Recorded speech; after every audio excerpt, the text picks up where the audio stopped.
Hello, this is Denise with Pearls on Tuesday. And one of the things that I've added to my blog, which you can find at pearlsontuesday.com, is a regular weekly post called Thirsty Thursday. The idea about this came from my desire to reinvent or reestablish the traditional cocktail hour in my home with my friends and family members that choose to participate. Cocktail hours have fallen out of vogue or out of style over the last few years, and I would like to see that come back. I am a collector of vintage. I have a lot of vintage things, which mostly came from my grandparents, but I do purchase some on my own. And I love to pull out my vintage glassware, my vintage dishes, and have people over and actually use those things. We are part of a throwaway society, unfortunately, where we use a lot of paper plates, plastic cups. The red Solo cup is an iconic symbol now. And I try not to use those kinds of things as often as possible. So I'm going to share with you today some things that you might need and things you might need to know if you wanted to host a traditional cocktail party. First of all, this was a little book that belonged to my grandmother. It is very out of date as far as being politically correct. It was published in 1940 by the National Distillers Products Corporation on Broadway in New York. And the title is The Host's Handbook. Now, you can look at the picture on the cover and see that it is a male. But the hysterical thing about it is here where it says that it's the 4th edition of this little host's handbook. It says it's a handy manual for the average person on the subject of fine spirits and wines, especially when he acts as host. And again, the little picture shows 3 gentlemen as hosts. Well, I think that was just a sign of the times, and I have something here to counteract that in a minute.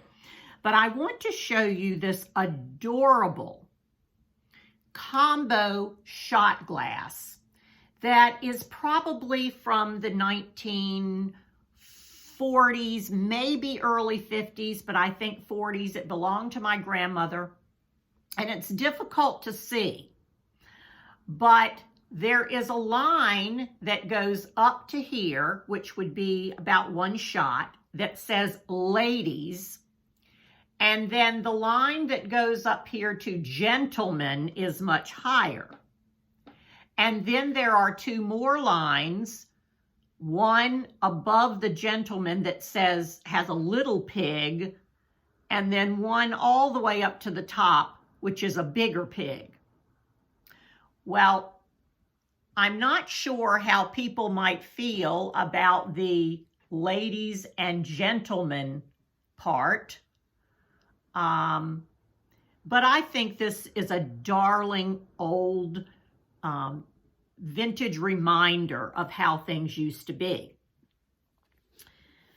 My daughter gave me this book by Marilee Grashin. She is or was a bartender in Brooklyn, New York.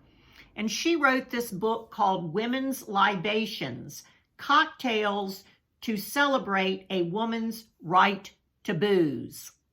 So this is a current day salute to this one. In this book, there are all kinds of recipes, notes, dedications to women's movements and very important women in history, along with some adorable illustrations. So I invite you to check out this book. Now, I am married to an Irishman, and believe it or not, I am about 34% Irish myself, and we have 2 Irish offspring. And so I also would like to recommend this book to you called Great Irish Drinking Stories. Even if you aren't Irish, the Irish tell stories better than anyone. And that is because they never let the truth get in the way of a good story. So this book is a combination of stories from a lot of different people in history. It was edited by Peter Hanning, and it is charming. So let's get started. About glasses, and I'll tell you this. My husband accuses me of being more interested in the glass that a drink is served in than what's inside the glass. And there's a little bit of truth to that. Like I said, I love vintage glassware. But it can be confusing. And a lot of times people use glasses in a way that they were not intended. That's okay. Nobody's going to jail for it. But if you'd like to know more about how to use the proper glass, here we go. So, and I'm not going to cover wine and champagne today.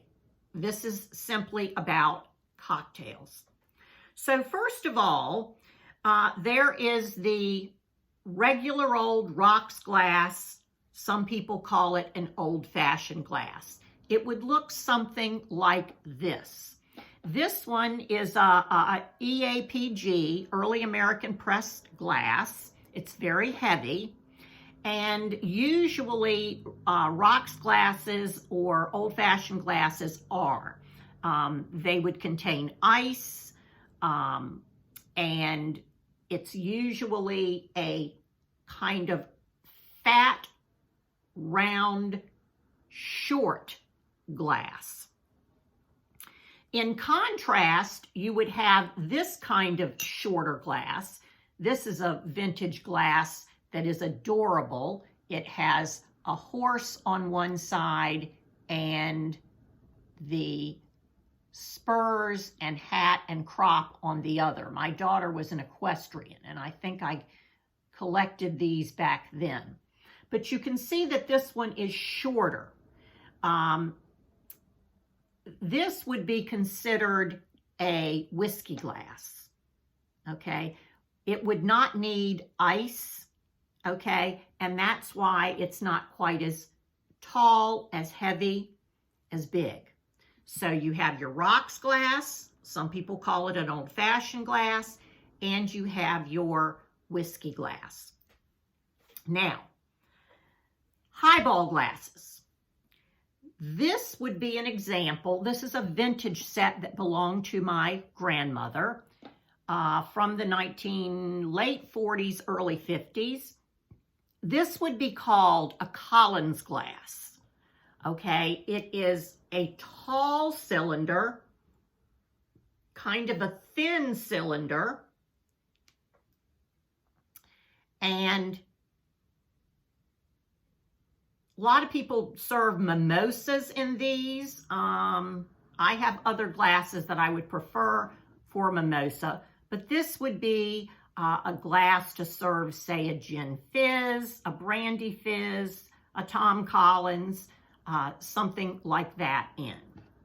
This one is another vintage glass that is fairly large, but you can see that it is larger in circumference and shorter.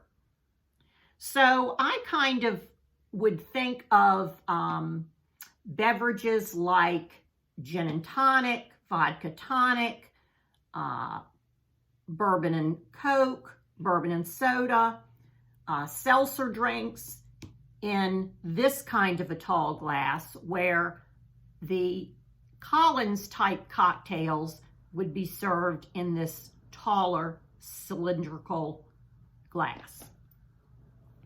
Now, this obviously has come to be known as a margarita glass. Excuse me. The reason for that being that usually margaritas have, or not usually, but they can be frozen. And so this thick rim gives a lot of room for that frozen icy part. The tequila and the mix would start out down here. And of course, you could dip the rim in salt if you prefer. Some people serve other frozen drinks in these, pina coladas, daiquiris, frozen daiquiris. But it's kind of a festive glass that is not necessarily vintage, but it has a very distinct shape. Now, we all know what this one is. This is a martini glass, very wide at the top, coming down in a triangular shape to the bottom. It is something we would serve Cosmos in. Some people serve mojitos in these, but mostly made for martinis. These small glasses here, we don't see as often as we used to. This one in particular, with the tulip-shaped lid, would be a sherry glass. And of course, we would take sherry normally after dinner or sometimes before in small sips. This one that looks like a mini wine glass, but you can see how short it is compared to the sherry glass. This would be for various kinds of liqueurs.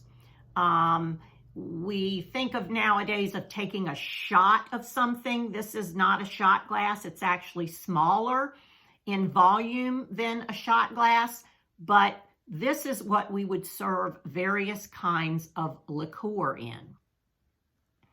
This one, and we would hold it this way, would be a brandy snifter.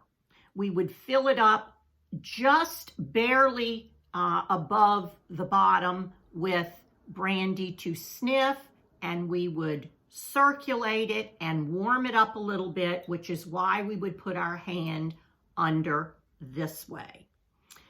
Bartenders that really know what they're doing, if you watch them serve or make drinks, they do not put their fingers, their hands around where you would touch the glass with your lips. They will hold it from the stem or the bottom, or even under this way, not put their hands on this. That's why in a lot of restaurants you see the glasses hanging from the top like this. That's so they can reach it this way and turn it over without putting their hands on the place where you're going to put your mouth. And I do try to remember that when I'm making drinks at home for my friends and family. Now, there are a couple of shapes of glasses that are kind of universal.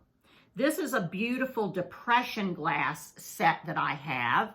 It is yellow, and you can see how it has a square stem. It's kind of an Art Deco pattern, and it's smaller at the bottom and goes up to the top.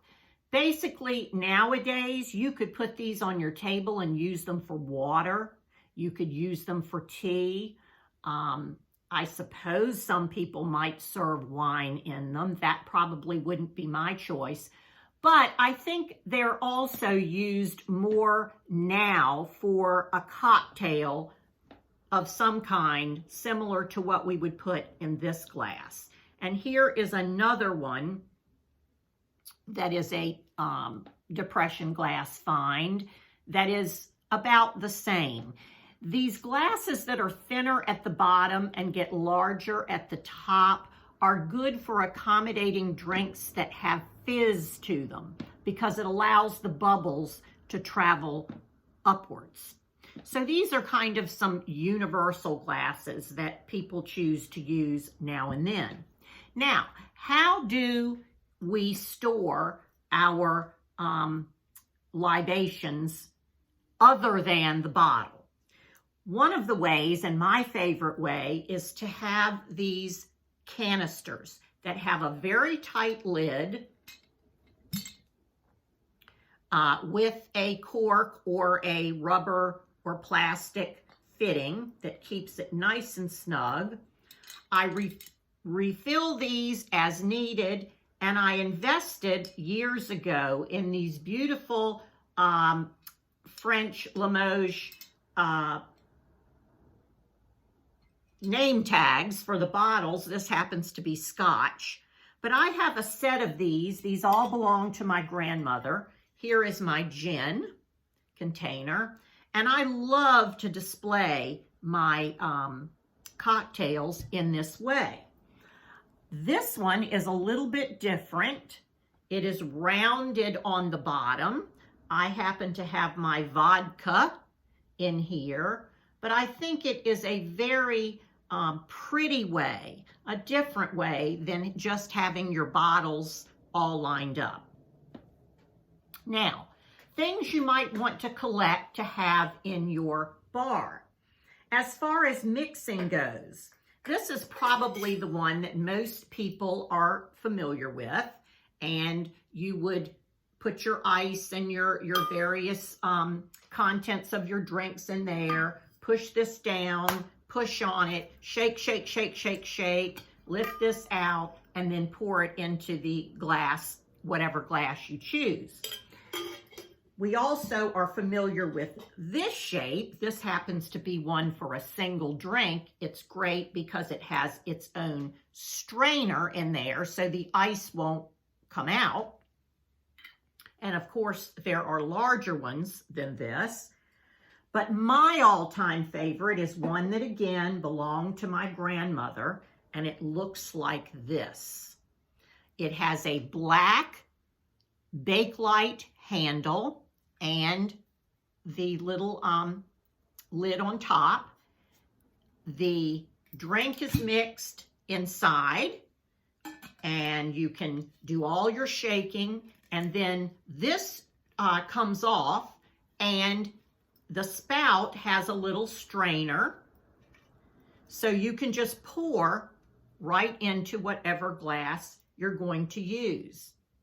And you can find these in antique stores, consignment shops, thrift stores from time to time. I think some people are under the impression that it's for coffee or tea, but I'm sure my family made many cocktails in these over the years, and I use it too.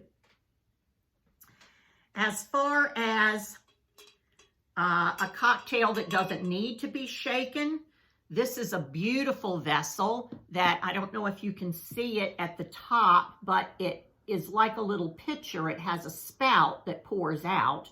This is some kind of German or Austrian symbol there. But with a long cocktail stir, this one is very old. You can use it to mix up the contents of your drink, and then also use this for pouring.